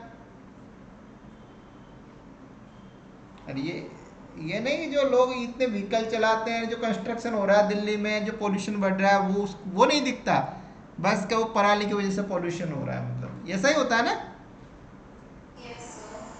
ये यही सोच रहती है जो शहरों में रहते हैं जो लोग, मतलब उनका ये है कि गांव वाले पूरी तरह पोल्यूशन के लिए जिम्मेदार है, शहर वाले तो बिल्कुल सही है, उन्होंने तो भारत में सस्टेनेबल डेवलपमेंट का टारगेट पूरा करने के लिए पूरी जिम्मेदारी उन्हीं, ऐसा ही होता है ना।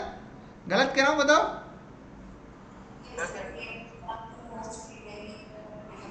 तो दिल्ली के जो मूल रूप से दिल्ली के जो 100 साल से रह रहे हैं ना, वो लोग ऐसे ही सोचते हैं, उनसे कभी पूछोगे ना तो सभी समस्याओं का कारण जो आसपास के मतलब पोल्यूशन का कारण, अरे यार आप 100 सालों से जो पोल्यूशन क्रिएट किया आप लोगों ने, वो उसके लिए आप ही जिम्मेदार हो, कोई बाहर का व्यक्ति जिम्मेदार नहीं है, मतलब,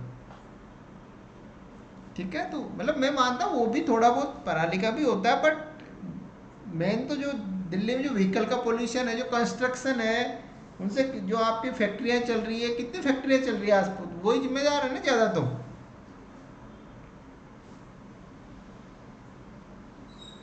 ठीक है। तो कोऑर्डिनेशन चैलेंज मतलब दो राज्यों के बीच, प्रशासन में, पब्लिक और गवर्नमेंट के बीच कोऑर्डिनेशन, एनजीओ है या कोई भी लोकल लेवल पर संस्था है, जैसे मान लो दिल्ली में क्या है, नगर निगम बीजेपी, पहले नगर निगम बीजेपी के अंडर में था, सरकार केजरीवाल की थी, तो आपस में कोऑर्डिनेशन नहीं था, मतलब कई सारे विवाद होते थे ना।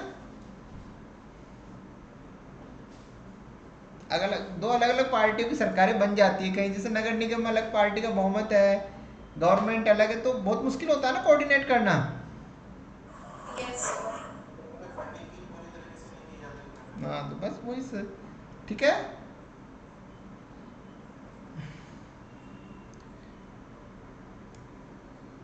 देखो फोकस ऑन रेस्पॉन्स और मिटिगेशन, मिटिगेशन का मतलब ये होता है कि पहले आपदा आने से पहले ही उसको कम करने का उपाय करना। उसकी बजाय भारत में क्या है, प्रतिक्रिया आपदा, जैसे यमुना में बाढ़ आई है, तो यमुना में बाढ़ से पहले ही हमें उपाय करने चाहिए थे ना, ताकि अब जैसे पोल्यूशन बढ़ता है तो हम क्या करते हैं, जब पोल्यूशन बढ़ता है तभी उपाय करते हैं ना।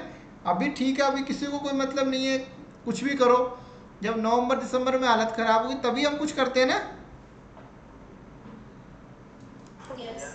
मतलब जो लॉन्ग टर्म रणनीति है उसकी समस्या, लॉन्ग टर्म पॉलिसी नहीं है हम, मतलब वही है ना, वही आग लगे तभी कुआं खोदना, वो आता है ना एक मुहावरा है हिंदी में, जब आग लगेगी तभी कुआं खोदेंगे। Waiting for last moments. Yes, तो ये समस्या है मतलब, ठीक है। वैसे ही बात है, जैसे अपना यूपीएससी की तैयारी कर रहे हो, का आंसर राइटिंग तो जब ही करनी जब एग्जाम का 1 महीना ही बचेगा, उससे पहले 1 महीने तो पढ़ना ही पढ़ना है, तो क्या होगा बताओ। नहीं होगा सर। अभी आपके पास टाइम है, अरे ठीक है यार पढ़ लेंगे, अभी तो बहुत टाइम है, जनवरी से स्टार्ट करेंगे पढ़ना, लक्ष्मीकांत है जनवरी से पढ़ेंगे, ज्योग्राफी की एनसीईआरटी। तो मुझे ये समझ में नहीं आती, जब जनवरी से लक्ष्मीकांत, एनसीईआरटी, ज्योग्राफी की, हिस्ट्री की पढ़ोगे, तो अभी क्या पढ़ोगे तुम बताओ। जब ये जो मेन मेन आपके ऑप्शन है ये सब अभी नहीं पढ़ोगे, फिर मैं बाद में क्या पढ़ोगे, मतलब अभी क्या पढ़ोगे, मतलब टाइम पास। अखबार 2 घंटे अखबार पढ़ना, करंट की मैगजीन पढ़ना 2 घंटे, उसको कोई औचित्य ही नहीं है एग्जाम के रिगार्डिंग, बताओ। करेक्ट सर, बोलिए करेक्ट। ये तो जो चीज़ पढ़नी ना वही पढ़ो, मतलब ठीक है, तो वही वैसा ही है अभी।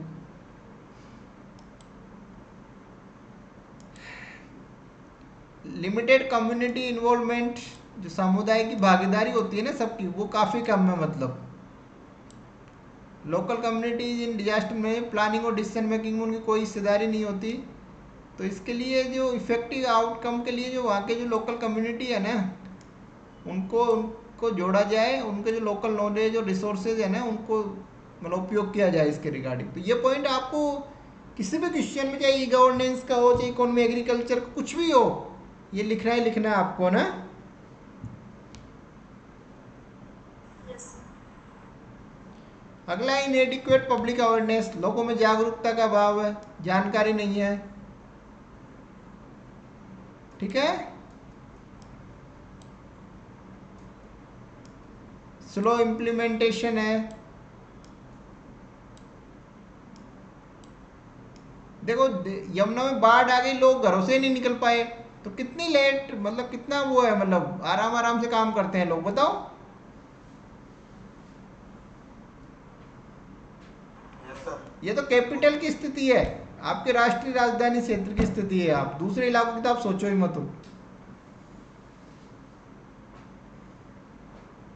उसके लिए कई सारे फैक्टर है, लोगों को लगता है कि यार हम हमारा घर छोड़ देंगे चोरी हो जाएगी, बहुत सारे फैक्टर है ना उसके लिए जिम्मेदार।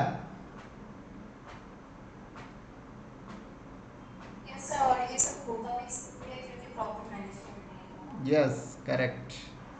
Sir, yes.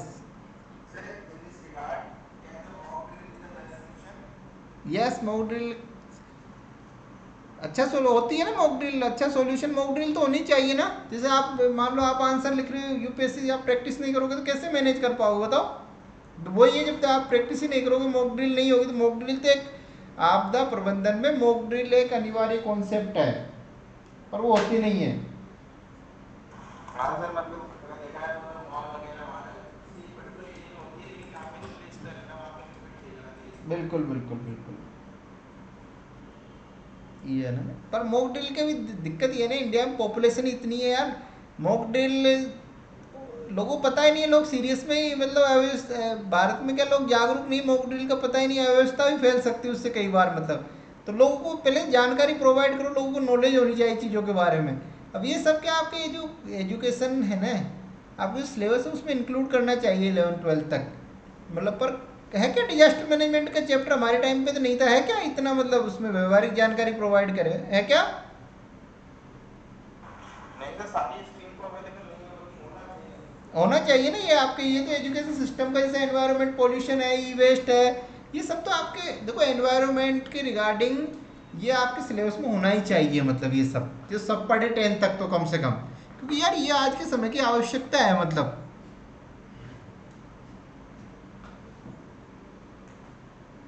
पर है नहीं, एनवायरनमेंट से एक अलग से मतलब होना ही चाहिए, क्योंकि एनवायरनमेंट ठीक ही रहेगा तभी तो आप सर्वाइव कर पाओगे, एनवायरनमेंट ही ठीक नहीं रहेगा तो कैसे सर्वाइव कर पाएंगे बताओ?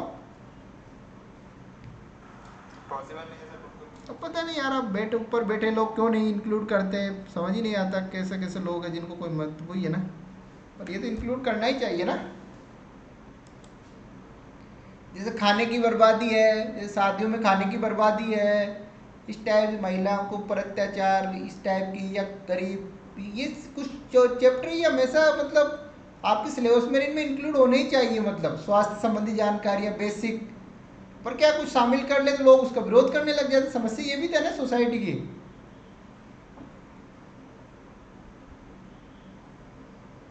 ऐसे सबके अलग अलग व्यू पॉइंट, पता नहीं कौन अफेक्ट हो जाए। तो वो चीज़ है ना, तो वो कई सारे फैक्टर, बट एनवायरमेंटल इनको तो इंक्लूड करना ही चाहिए, देखो ये तो जरूरी है ना। एक कॉम्प्लेक्स ब्यूरोक्रेटिक प्रोसीजर, ये भी एक जिम्मेदार है, ठीक है। इनएडिक्वेट कैपेसिटी बिल्डिंग, ट्रेनिंग का अभाव है, जो आपके जो यंत्र है बाढ़ के रिगार्डिंग जो भी मशीनें वो खराब ही पड़ी रहती है, क्योंकि कभी कभी तो बाढ़ आती तो उनको कोई मॉनिटरिंग भी नहीं होती, न कोई प्रशिक्षण होता, ठीक है। तो ये अपर्याप्त क्षमता निर्माण, और इसमें क्या limited private sector participation, private sector का पार्टिसिपेशन काफ़ी कम है, ठीक है। अब पूरी तरह सरकार पे छोड़ दिया जाता है, कोई बच्चा ट्यूबवेल में गिर जाता है कहीं भी, आपने देखा होगा तो उसमें सरकार भी गवर्नमेंट ही कुछ कर पाती है, कोई प्राइवेट ऐसा कोई तंत्र है ही नहीं ना हमारे पास। नो सर, अब पूरा पुलिस, फंडिंग सरकार करती है उसमें। यस, अब पुलिस है यार, पुलिस क्या क्या करेगी ये बताओ? कोई जानवर भी कहीं गिर जाएगा ना कुएं में तो पुलिस ही आएगी उसको निकालने, पुलिस क्राइम रोकेगी, वो काम करेगी, क्या करेगी बताओ पुलिस? सर जबकि मैंने मतलब किसी की रिपोर्ट आई थी, उस रिपोर्ट में बोला था कि जो पुलिस ऑर्गेनाइजेशन है ना, उनको सिर्फ और सिर्फ पुलिस मतलब जो है पुलिस का काम करने दो, जो सीबीआई है या फिर कोई टैक्सेशन है, इनकी अलग से फोर्स बननी चाहिए ताकि बिल्कुल पुलिस बिल्कुल बिल्कुल करेक्ट, तभी तो क्राइम नहीं रोक पाती पुलिस यार, पुलिस क्या क्या करेगी बताओ? अब किसी का क्योंकि मोबाइल खो गया, अब पुलिस के पास जाओ तो पुलिस क्या करेगी, मान लो मोबाइल लेके कोई घर पे चला गया, अब रात में उसके घर पे पुलिस तो थोड़ी ना छापा मार सकती बिना कोर्ट की परमिशन के किसी के घर पे, बताओ? Yes sir. अब पुलिस चली जाए, किसी किसी ने कोई आरोप लगा दिया तो उसकी नौकरी चली जाएगी पुलिस वाले की। ये कई सारे इश्यू है ना। रूरल अर्बन डिवाइड, क्या है रूरल अर्बन डिवाइड का मीनिंग बताओ? तो बेसिकली इंफ्रास्ट्रक्चर और यूटिलिटीज के टर्म में कि जो गांव में जो इंफ्रास्ट्रक्चर है और शहरों में उसमें काफी डिफरेंस है, और यूटिलिटीज में काफी डिफरेंस है, और इसी वजह से माइग्रेशन होता है। बिल्कुल करेक्ट। तो अगर आपदा आएगी तो उसमें रूरल और अर्बन डिवाइड, उसका रूरल क्षेत्र में अलग प्रभाव होगा और अर्बन में अलग होगा ना।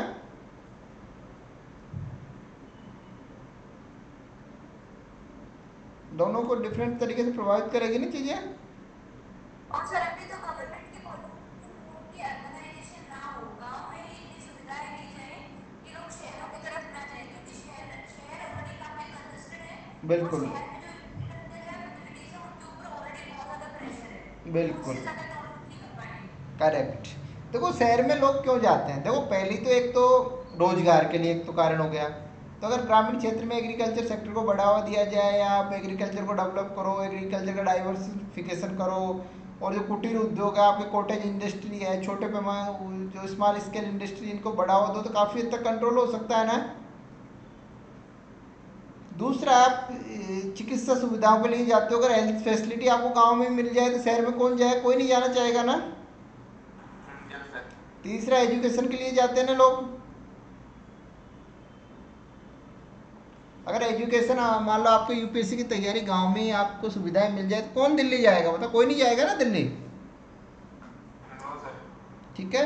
इसके अलावा मैरिज भी एक माइग्रेशन का बड़ा कारण थी। 4-5 ही कारण है ना माइग्रेशन के। अगर ये सब सुविधाएं अगर ग्रामीण क्षेत्र में मिल जाए तो आज काफ़ी हद तक कम किया जा सकता है ना माइग्रेशन।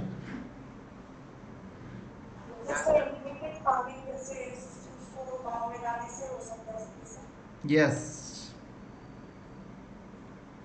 तो देखो, to address these shortcoming continuous evolution, मतलब लगातार मूल्यांकन, अपडेट, कोई भी चीज़ आपका अमेंडमेंट जो भी आपका उसके वो क्या नाम कानून है उसमें अमेंडमेंट किए जाए, अपडेट अंतर्राष्ट्रीय स्तर की संस्थाओं से आपका रिसर्च करो, भारत में भी रिसर्च करो, उसके आधार पर उनको कंटिन्यूस इवेल्यूशन। देखो कोई भी कानून है, अगर आप उसको समय के साथ चेंज नहीं कर, जैसे मान लो आप यूपीएससी की तैयारी कर रहे हो, आप ट्रेडिशनल वे में वही पढ़ रहे हो कि यार मुझे तो वही वो डीडीओस की बुक ही पढ़नी है, आपने लक्ष्मीकांत की तरफ नहीं पढ़े, तो आप कैसे एग्जाम पास कर पाओगे। तो अपने आप को चेंज करना पड़ेगा ना आपको समय के साथ। Yes sir. तो अगर आपने चेंज नहीं किया तो वही है चेंज, आप कंटिन्यूस इवोल्यूशन करो अपना, आप अपडेट करो अपने आप को। तो वे जैसे एग्जाम में आप अपने आप को चेंज करते हो, जैसे सेट में परिवर्तन हो तो उस हिसाब से आप भी अपने आप को बदलो। तो वैसे ही एक्ट है, तो एक्ट को भी आपको क्या कमी है उनका इवेल्युएट करो, अपडेट करो, उसी के हिसाब से संशोधन करो। और अब ठीक है ना, तो आगे जो रणनीति है उसमें कोऑर्डिनेट वेस्ट, मतलब सभी संस्थाएं उनके बीच कोऑर्डिनेशन हो, बेटर फंडिंग मैकेनिज्म और मोर कम्युनिटी सेंटरिंग अप्रोच अपनानी है। मतलब तो देखो इसमें सब ये जो आप इस टाइप का कंक्लूजन लिखोगे तो आपको नंबर नहीं आएंगे, मुझे बताओ, बताइए। इसमें सब कुछ आ गया ना। Yes sir. तो इस टाइप का आपको कंक्लूजन लिखना है, मतलब ठीक है।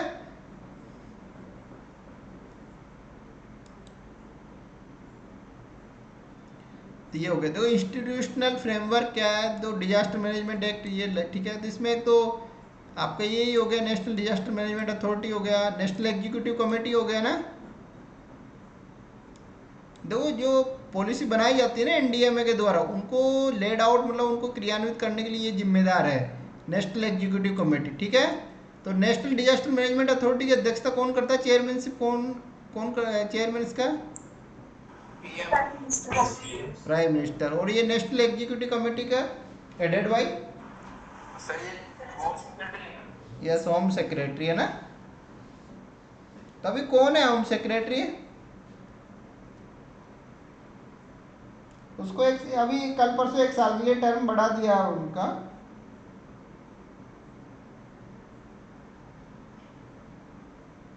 अजय कुमार भल्ला।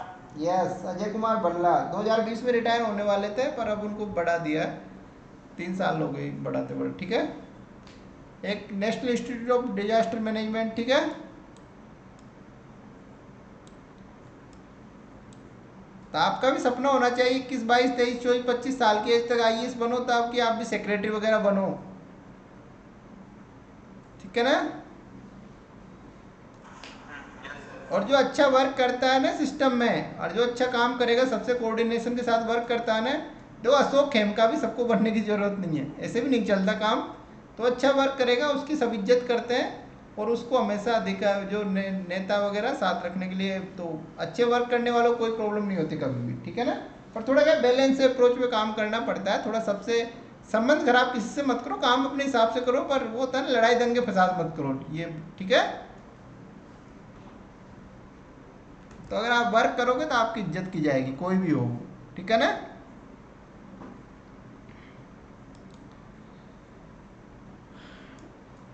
स्टेट लेवल पे स्टेट डिजास्टर मैनेजमेंट अथॉरिटी है, इसका कौन होता है चेयरमैन, यस। और स्टेट एग्जीक्यूटिव कमेटी का, चीफ सेक्रेटरी। करेक्ट। और स्टेट डिजास्टर रेस्पॉन्स फोर्स है, और वैसे केंद्र में वो होती है ना नेशनल डिजास्टर रेस्पॉन्स फोर्स, ठीक है। आगे बढ़े। Yes sir. District disaster management authority district level पे है, और डिस्ट्रिक्ट डिजास्टर रेस्पॉन्स फोर्स, ठीक है। और लोकल लेवल पे कौन होता है इसमें? लोकल अथॉरिटीज होती है ना, आपके नगर निगम, पंचायत, अर्बन लोकल बॉडी, ये इनका मेन रोल होता है। देखो क्योंकि यही होती है ना लोकल लेवल पे, पब्लिक के टच में तो यही संस्थाएं होती है ना, डिस्ट्रिक्ट एडमिनिस्ट्रेशन, लोकल अथॉरिटीज। इनको भी आपको मतलब इनका भी कैपेसिटी बिल्डिंग करना पड़ेगा। ग्राम पंचायतों को इनको जानकारी नहीं है कुछ कि कैसे आप, मेनली डिस्ट्रिक्ट एडमिनिस्ट्रेशन ही संभालता है जब आपदाएं आती, बताओ। Yes sir. अगर बड़े शहरों को छोड़ दिया जाए, जैसे आप दिल्ली, मुंबई, इनको छोड़ दो, इनमें जरूर नगर निगम और इनकी स्थिति ठीक ठीक होती है, उनके पास संसाधन भी होते हैं। तो छोटे शहर है उनमें तो हालत खराब है ना, नगर निगम है आपका, नगर परिषद है इनकी, और पंचायतों की, इनके पास कोई रिसोर्सेज नहीं होते ना। बताओ होते हैं क्या रिसोर्सेज? यस, तो इनको भी मतलब इनको भी रिसोर्सेज प्रोवाइड किए जाए, इनके भी कैपेसिटी बिल्डिंग के रिगार्डिंग वर्क किया जाना चाहिए, इनको भी सक्षम बनाया जाए ताकि ये मतलब लोकल लेवल पे, क्योंकि होता क्या है ना, देखो यार, अभी मान लो कोई आपदा आई है, अब वहाँ से जयपुर है, दिल्ली से कोई भी टीम पहुंचेगी तो कितना टाइम लग जाएगा उसमें, बताओ। सर वो बात है। तो वो चीज़ है ना। सर और बहुत बार ऐसा भी होता है कि जितना भी गवर्नमेंट सोर्सेस है वो करप्शन से भरा रहता है। बिल्कुल बिल्कुल, करेक्ट करेक्ट, सही बात है। देखो इसके अलावा देखो आप, कम्युनिटी बेस्ड ऑर्गेनाइजेशन है, जो समुदाय आधारित संगठन है, इसके अलावा एनजीओ है, सिविल सोसाइटी ग्रुप है, कंट्रीब्यूट कर सकते हैं डिजास्टर मैनेजमेंट के रिगार्डिंग अवेयरनेस फैलाने में, पब्लिक सपोर्ट के लिए, participating in relief and recovery activities, ठीक है।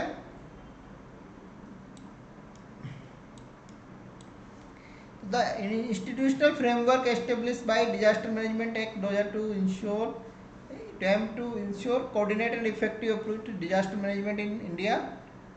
तो देखो इसका पर्पज समन्वय और प्रभावी रणनीति डिजास्टर मैनेजमेंट के regarding, but challenges such as coordination issue है, रिसोर्सेज कॉन्स्ट्रेंट है, नीड फॉर, देखो एक तो आप कोऑर्डिनेशन की दिक्कत है, तो वो केंद्र सरकार के लेवल पे, स्टेट लेवल पे ये सब इश्यू है ना। इसके अलावा रिसोर्सेज की कमी है, तो हमको इसके regarding, and the need for continuous capacity building remain important aspect. इसके अलावा कैपेसिटी बिल्डिंग की भी क्षमता निर्माण, प्रशिक्षण, ये सब आए तो ठीक है ना। Important aspect to address for a more resilient disaster management system. Resilient का मीनिंग क्या होता है? रेजिलियंट डिजास्टर मैनेजमेंट सिस्टम का मीनिंग बताइए। ऐसा सिस्टम होना चाहिए तो कोई आपदा को मतलब सहन करने में सक्षम हो, ठीक है।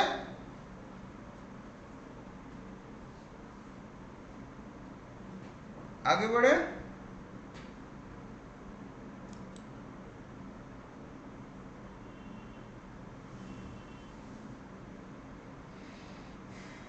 Hello,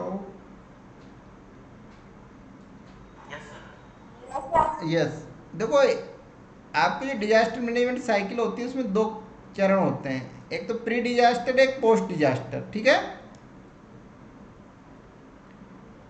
yes sir. तो प्री डिजास्टर में तो आपकी तैयारी कैसी है, और मिटिगेशन मतलब प्रिवेंशन, रिस्क मतलब आपको ने उसको आने वाले आपदा को करने के लिए, कम करने के लिए क्या क्या उपाय थे, ये तो होता है आपको प्री। और इसका पोस्ट डिजास्टर होता है कि आपका डिजास्टर आया उसके बाद क्या रेस्पॉन्स रहा आपका, और फिर रिहेबिलिटेशन और रिकवरी के लिए आपने क्या किया, मतलब तो दो ही चरणों में इसकी स्टडी करेंगे, तो प्री डिजास्टर और एक पोस्ट डिजास्टर, ठीक है।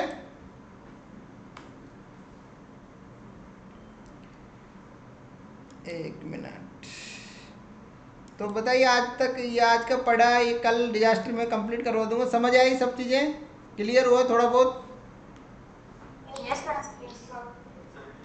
कोई डाउट इसमें, कोई कंफ्यूज? इतने सारे पॉइंट बता दिए आपको, इतना मतलब इसके चार चार पॉइंट भी याद कर लोगे ना आप, सफिशियंट है, इतना ज़्यादा। पर मैं थोड़ा क्या विस्तार से पढ़ा रहा हूँ आपको, मतलब चीज़ें मुझे लगता है कम्युनिटी पार्टिसिपेशन है, कैपेसिटी बिल्डिंग है, ये सब तो याद हो गया होगा, कोऑर्डिनेशन है, ये तो रट जाएगी चीज़ें, आपको किसी भी आंसर में यूज कर सकते हो ना इनको आप।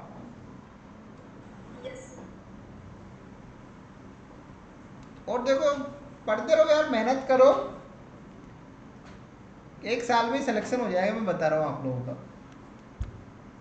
यूपीएससी टफ नहीं है, यूपीएससी को जानबूझ के टफ बनाया जाता है, मतलब यूपीएससी का एग्जाम इतनी टफ नहीं है, अगर आप एक साल तक ढंग से मेहनत कर लो ना तो आप आराम से पास कर सकते हो। ऑप्शनल में ठीक नंबर आए, बट एक शर्त है मेरी, ऑप्शनल के बिना यूपीएससी पास नहीं कर पाओगे आप कभी भी। इसलिए मैं आपसे डेली कहता हूँ ऑप्शनल को 4 घंटे प्लीज़ पढ़िए डेली। जितना आप पढ़ते हो ना, जैसे 10 घंटे पढ़ते हो तो उसका 40% टाइम तो आपको ऑप्शनल पे देना ही देना है। मतलब जैसे आप 10 घंटे पढ़ते हो तो 4 घंटे आप अपने ऑप्शनल पढ़िए, 1 घंटा आप अपने आंसर राइटिंग में दीजिए, 1 से 1.25 घंटे, 1 घंटा 20 मिनट दे सकते हो ज़्यादा से ज़्यादा, मतलब उसी टाइम 1.5 घंटा दे सकते हो तो आपके हो गए 5.5 घंटे। आप 40-50 मिनट एक मतलब एक 50 के आसपास आप करंट पढ़ सकते हो। कितना बचे आपके पास, 4 और 2 6 हो गए। और इसके बाद 4 घंटे आपके पास बचते हैं, 4 घंटे में आप अपना पॉलिटी और जो भी बेसिक ज्योग्राफी पॉलिटी वो पढ़ सकते हो। मतलब ये आपको टाइम का वो बांटना है मतलब। और फिर ये जनवरी में आप अपने ऑप्शनल को बंद करके फिर आप अपना पूरी तरह जुड़ जाओ। अगर आप पॉलिटी को अभी पढ़ लोगे, ज्योग्राफी को अभी पढ़ लोगे, इकोनॉमिक्स को वो सॉरी क्या ज्योग्राफी पॉलिटी और हिस्ट्री इनको अभी पढ़ लोगे 5-5 6-6 बार तो आराम से टाइम बच जाएगा ना फिर बाद के लिए। और मैगजीन पढ़ते रहो, करंट को कभी लास्ट के लिए मत छोड़िएगा, मतलब कि नहीं मैं तो बाद में पढ़ूंगा 365 वगैरह, अभी से पढ़ते रहो थोड़ा थोड़ा थोड़ा थोड़ा, ठीक है। Yes sir. तो इस स्ट्रेटेजी में काम कर, मेंस की तैयारी आप आंसर लिख ही रहे हो, डेली पढ़ ही रहे हो। तो अभी जैसे ये डिजास्टर मैनेजमेंट खत्म हो जाएगा तो फिर उसके बाद इंटरनल सिक्योरिटी पढ़ेंगे, उसके बाद इथिक्स पढ़ेंगे। तो और आप आंसर लिख रहे हो तो मेंस की तैयारी तो हो ही रही है आपकी। तो फिर प्री के बाद बस आपको इतना ही करना है कि प्री के बाद आंसर राइटिंग करनी है, और फिर अपने जो बेसिक जो आप आंसर लिख रहे हैं नोट्स हैं आपके, इन्हीं को पढ़ना है बार बार बार बार, और अपनी ऑप्शनल पढ़नी है मतलब। और जो 3 महीने की जो मैगजीन आएगी वो ही पढ़नी है बस, क्योंकि ये पहले का आपका जो करंट का पढ़ा हुआ मैगजीन तो पढ़ी हुई रहे, फिर तो आप रिवाइज ही तो करोगे ना उनको बस, पुरानी को तो। Yes sir. और मेंस में इतना कुछ, अगर आपकी लेखन शैली अच्छी हो गई, आपको लिखने का पॉइंट क्लियर है, तो आपको इतना रटने की जरूरत नहीं है। कोई सा भी क्वेश्चन है आप लिख सकते हो आराम से आंसर। उसके लिए ये नहीं कि IR के नोट्स बनाने की चाह, तो आपका अगर कॉन्सेप्ट क्लियर तो आप आराम से, आपकी लिखने की अच्छी प्रैक्टिस हो जाएगी तो आप आराम से आंसर लिख सकते हो। मेंस में इतना ज़्यादा नहीं पढ़ना, ठीक है।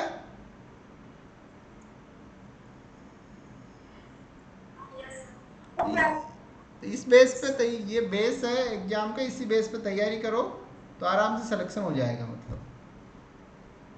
ठीक है, फिर कल मिलते हैं, पढ़ाई करो, ठीक है। Yes sir. और एनर्जी से भरपूर रहो हमेशा, मतलब उदासी चेहरे पे, हिम्मत हारने की तो आना ही नहीं चाहिए शब्द, मतलब आपके मतलब कभी भी मन में, ठीक है ना। Yes sir. तो लोग देखो, लोग 80-80 साल की एज में भी इतने एनर्जी से भरपूर रहते हैं ना, कई लोग मतलब गजब ही। तो आप लोग तो बच्चे हो अभी, तो एनर्जी, आप तो पढ़ाई करो, मेहनत करो। टेंशन डिप्रेशन किस बात का टेंशन, जीवन में कभी टेंशन वेंशन नहीं करनी सर, चाहिए। यस आज जो पेपर आया था ना, यस उसमें इन्वायरमेंट और ज्योग्राफी पढ़ाई थी ना आपने, यस यस उसमें से सर 99% मिल रहा है। ओके। हाँ, एनवायरनमेंट तो अपना कवर हो ही गया था। नहीं तो तो कल परसों पढ़ाया था ना आपने, मतलब वो वर्क प्लेस वाला, यस यस यस। उससे हम बिल्कुल वही आए थे, तो बिल्कुल सिंपल डायरेक्ट पूछे थे। अच्छा, वो आज असिस्टेंट कमांड जो पेपर था, ये असिस्टेंट कमांडेंट का वो कोमल ने शेयर किया था, आप लोग देखिएगा। तो आप लोग पढ़िए, ज़्यादा इधर उधर भटकिए मत। मैं कह रहा हूँ रैंक आ जाएगी आप लोगों की, अगर आप 5-5 क्वेश्चन डेली लिख लिए, आप चलते रहे ना मेरे के अनुसार। कुछ मत पढ़ो आप है, पॉलिटी हिस्ट्री और लक्ष्मीकांत को 10-10 बार, पॉलिटी हिस्ट्री और कौन सी, एक तो पॉलिटी ज्योग्राफी हिस्ट्री जो मैंने बताई नहीं, बुक 10 बार पढ़ लो दिसंबर तक। फिर देखो एनवायरनमेंट तो मैंने पढ़ाया ही आपको, और जो नए स्टूडेंट उनको दोबारा रिवाइज करवाएंगे प्री और मेंस के रिगार्ड। इकोनॉमिक्स भी पढ़ाई है, इकोनॉमिक्स में जो थे स्टूडेंट आप दोबारा भी रिवाइज करेंगे तो आप इकोनॉमिक्स एनवायरनमेंट पर पढ़ा दूंगा। साइंस टेक भी अपन पढ़ लेंगे आप लोगों के सहयोग से। देखो मैं साइंस की स्टूडेंट नहीं रहा हूँ, बट मैं कोशिश करूँगा जो साइंस के स्टूडेंट है वो हेल्प करेंगे उसमें, जो भी कोई टेक्निकल टर्म के रिगार्डिंग, तो अपना ये हो जाएगा कवर। और वो तो करंट है, तो साइंस टेक इकोनॉमिक्स और ये तो करंट से आते हैं मतलब। तो फिर बचा ही क्या, आपकी बेसिक क्लियर कर लो आप, और जो मैगजीन पढ़ रहे हो ना उससे आपका साइंस टेक भी क्लियर हो रहा है, एनवायरनमेंट भी क्लियर हो रहा है, इकोनॉमिक्स भी क्लियर हो रहा है। नहीं हो रहा बताओ। सर करंट में नॉर्मल आई थी। यस, ये है।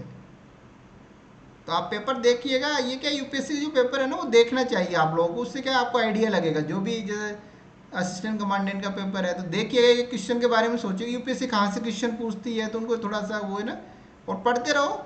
तीनों बेसिक कर लो, आपके ऑप्शनल कर लो। एनवायरनमेंट, इकोनॉमिक्स और साइंस टेक को तो ज़्यादा टेंशन करने की जरूरत नहीं, इसको तो एक एक क्वेश्चन को, एक एक टॉपिक को अपन ढंग से पढ़ेंगे मतलब, ठीक है ना। Yes sir.